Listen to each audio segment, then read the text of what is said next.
It is overtime here again at Old Favorite Friday, and this week I have a guest from outside of our brewery. We have Dave from the Florida Beer blog. What do I call the blog? Well, Florida Beer Podcast. Well, it's Florida Beer Blog and Florida Beer Podcast. See, you think I messed up? I didn't. I actually was putting in two different plugs there at the same time because I'm a professional. I have a media empire, all devoted to beer.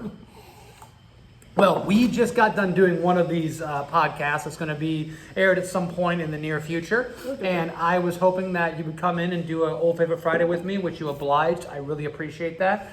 And you got to pick out the beer that you wanted to feature for Old Favorite Friday, Kirin Ichiban. Yes.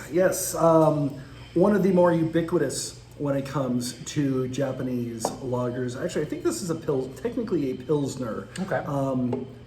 From basically all over the country. I would assume that these are, so this version is brewed probably in Williamsburg, Virginia, which is okay because you go over there, Kirin does a lot of the Anheuser-Busch brewing for them in Japan.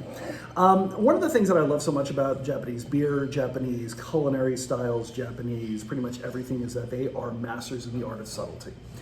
This is not exactly to say that they don't flavor anything and to say that it's watered down. It's just these are quiet, meditative, contemplative things that take a little bit of focus and determination to really sit there and enjoy and appreciate. And that's one of the reasons that I love Kirin Ichiban so much is because it does have a lot of those kind of quiet, soothing sort of flavors. It's got a nice, simple sort of biscuity, sweet Pilsner malt going on. It's got a very gentle, soothing sort of earthy hoppiness that shows up on the back. A nice effervescence that is noticeable, but it's not excessive, it's not overly strong. And when you pair it with a lot of Japanese cuisine, especially sushi, as my family is so fond of, especially my 7-year-old daughter, go figure that, exactly. My 5-year-old won't touch this stuff. Whereas my 7-year-old, you put sashimi right in front of her and it is gone. Nice. Literally gone. This isn't going to overpower that. Sushi, especially sashimi, especially something like whitefish or tuna or even something like salmon, those are delicate flavors. They're not overly strong as Americans are sort of used to. They're very light, but they're there. And you don't want a beer that's going to overpower that. You don't want anything that's going to be too aggressive. So you take a look at something like sake, and it's very simple, it's very clean, but it still has flavor, it still has depth there. It's just not over the top, aggressive, one-way ticket to crazy town, shall we say. Well, first of all, I just say sold. Okay, so you got me. No, but I think it's an important thing you talk about, and we talk about this with Belgian brewing and classic European brewing all the time. And by the way, I've featured like Kronenberg on this series. We've done lagers, we've done lighter. We do get a little bit of pushback, and I'm not saying like on Old Favorite Friday, but as brewers, I get told all the time, oh, what are you doing drinking a macro lager? Or what are you doing drinking this beer that is simple, as someone would say? And subtlety is a lost art, right? I want a beer for a time and a place, and I want a beer for what I'm eating, which is a very important thing, and I love the way you laid that out. I thought it was beautiful. That's what we want in beer. Not every beer needs to punch you in the face. Not every single beer needs to be the hoppiest beer you ever had.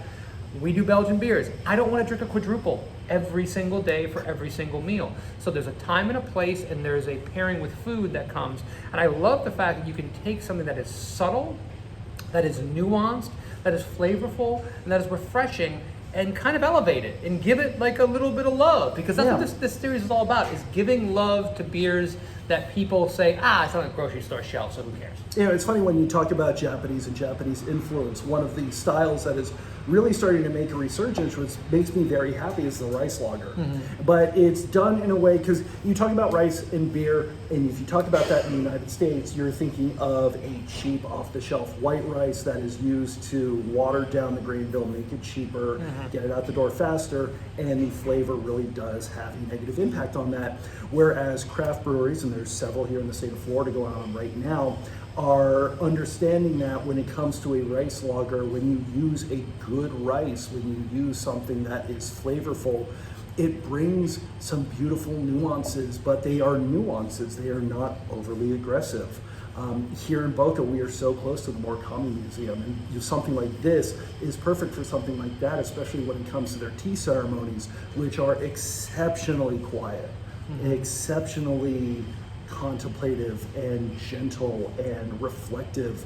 And that's what I love so much about a lot of the Japanese cuisine and Japanese beers, such as Kirin Ichiban.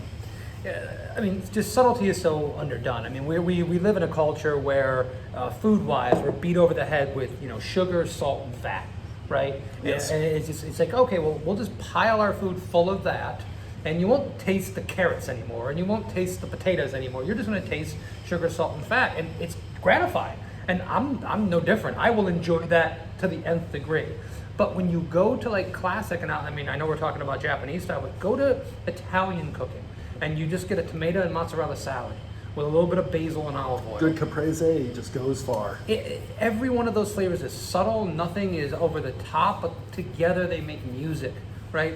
And as brewers, we are always trying to walk that line of trying to do something that is flavorful and interesting and complex and will hold your attention, but at the same time doesn't dominate everything that it's doing.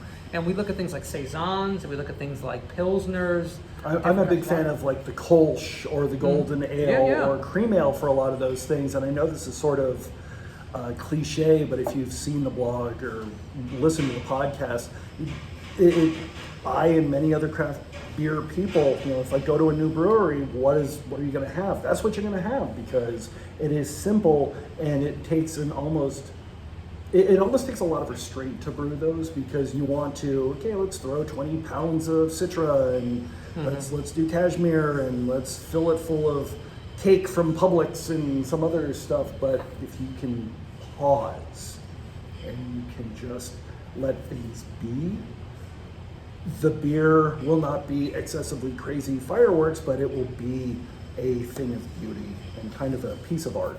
Well, it's interesting because when you look at those kind of beers, these also appeal to non-craft beer drinkers, to novice beer drinkers that say, I just want a beer, quote unquote, a beer, give me a beer. They appeal to them, but with those of us that are looking at it from a different lens, we're trying it in a different way.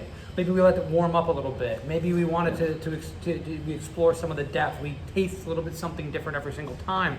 And it's funny to think of a beer that is so simplistic as saying it is both quaffable and enjoyable for someone who does not care what they're drinking, and quaffable and interesting and exciting for people that are looking for specific things. I mean, that's an amazing thing about great pilsners, lagers, the quote-unquote simple beers.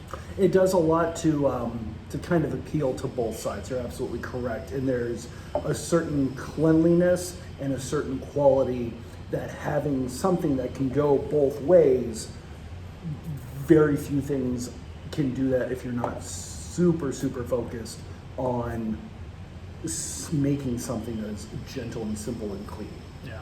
Well, gentle, simple, and clean. I'm all about it. I think you picked out a great beer, and this was a beer. I mean, I've drank this beer many times in my life, right? But never really thought about it in that way. And I really, really appreciate your take on it. This is one of the great things about this series, is that we can sit there, we can talk about beers, we can dissect them, and we can discuss them in a way that we would not in the outside world. So I appreciate you coming in. I would encourage you to follow. I'm sure you have social media. You want to FloridaBeerBlog.com, FloridaBeerPodcast.com. We're on Instagram and Twitter at FloridaBeerBlog, FL Beer Blog if you're looking for us on Facebook.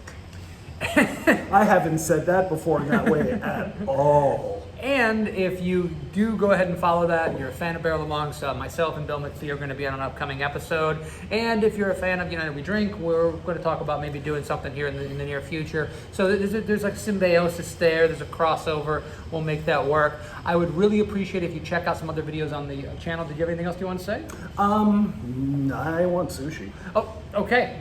You looked at me with some kind of longing, and that's what it was. Sushi. So please check out the other videos on YouTube. See the other conversation we're having about other great beers. Please let us know what you thought. Pick this beer up. If you are not a person that would thought like, oh, I really want to think about Kirin Ichiban, pick some up. Drink about it. Drink about it. That you go. works. It's perfect. That works. That's the actual new word we talk about. Drink it. Think about it. Tell us what you thought. Also tell us what beer we should be doing next week for Old Favorite Friday. And we'll see you next time. We'll see you next week. Cheers. Arigatou gozaimasu.